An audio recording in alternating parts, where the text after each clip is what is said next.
আসসালামু আলাইকুম। কথা ভীষণ গুরুত্বপূর্ণ একটা জিনিস। মন খুলে কথা বলতে পারাটা একটা মানুষকে শারীরিক এবং মানসিকভাবে সুস্থ রাখতে ভীষণভাবে সহায়ক। যে সম্পর্কে আপনাকে হিসাব করে কথা বলতে হয়, নির্দ্বিধায় আপনি কোনো কথা বলতে পারেন না বা প্রতিটি কথায় আপনাকে পরিমাপ করে বলতে হয়, সেই সম্পর্কে কিন্তু আপনি ভালো নেই। আপনি সেই সম্পর্কে কখনোই স্বাভাবিকভাবে থাকতে পারবেন না। তাই যে মানুষের সাথে নির্দ্বিধায় এবং নির্ভয়ে কথা বলতে পারাটা যে কি পরিমাণ একটা মানসিক শান্তি, সেটা যে বলতে পারে না, সেই মানুষটাই শুধু একজন মনোযোগী শ্রোতা আপনাকে ভীষণভাবে মানসিক শান্তি দিবে। আপনি কোনো একটা যন্ত্রণার মুহূর্তে বা বিষাদের মুহূর্তে একটা যদি ভালো শ্রোতাকে আপনার জীবনসঙ্গী হিসেবে পেয়ে থাকেন বা দক্ষ শ্রোতা যে আপনার প্রত্যেকটা কথা বুঝবে, প্রত্যেকটা কথা শুনবে, মন দিয়ে শুনবে।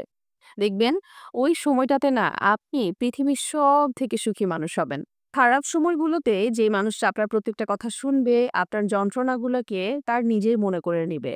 হয়তো সে আপনাকে কোনোভাবে সহায়তা করতে না পারলেও শুধুমাত্র আপনার কষ্টের কথাগুলো শুনে আপনাকে একটু মানসিক শান্তি দিবে। সে মানুষটা কিন্তু আপনাকে কখনো কষ্ট দিবে না এবং আপনাকে কখনো মানসিকভাবে বিধ্বস্ত হতে দিবে না। সবসময় আপনার মনটাকে চাঙ্গা বা ফুরফুরা রাখার চেষ্টা করবে। এক কথায় সেই মানুষটার সান্নিধ্যে থাকলে কখনো আপনাকে একা মনে হবে না। কখনো মনে হবে না আপনি আপনার জীবনের দুঃখ নিয়ে জর্জরিত হয়ে একলা জীবনযাপন করছেন। কোনো একটা রিলেশনশিপে টক্সিক বিষয়টা কখন চলে আসে জানেন? যখন আমরা একে অপরের কথাগুলোকে কোনোভাবে শুনতে চাই না। একে অপরের কথা শোনার জন্য আমাদের কাছে সময় থাকে না। কথা অফুরন্ত থাকে কিন্তু আমাদের হাতে সময় থাকে না। ওই সম্পর্কগুলো না কখনোই ভালো থাকে না। প্রিয়জনকে যদি আপনি তার কথা শোনার জন্য সময় নিয়ে কৃপণতা দেখান, তাহলে না আপনার সেই সম্পর্কটা কন্টিনিউ করার কোনো প্রয়োজন নেই। কথা বলার প্রচন্ড ইচ্ছা থাকা সত্ত্বেও যদি আপনাকে বোবার মতো বাঁচতে হয়, তাহলে না সে সম্পর্কে থাকার কোনো দরকার নেই। পরস্পরকে সময় দেওয়ার ব্যাপারটা কি জানেন? একে অপরের কথাগুলোকে মনোযোগ দিয়ে শোনা। দেখেন, একটা রিলেশনশিপে যদি একে অপরের সাথে নিঃসংকোচে বা নির্ভয়ে কোনো কথা শেয়ারই করতে না পারেন, তাহলে সেই সম্পর্কের মূল্য কোথায়? আপনি তো তখন আরেকজন মানুষকে খুঁজে বেড়াবেন, তাই না? যে আপনার কথাগুলো শুনবে। এই রকম ভাবেই কিন্তু প্রতিনিয়ত বিভিন্ন সম্পর্কগুলো ভেঙে যায়। বিভিন্ন সম্পর্কের মধ্যে ঘুণ ধরে।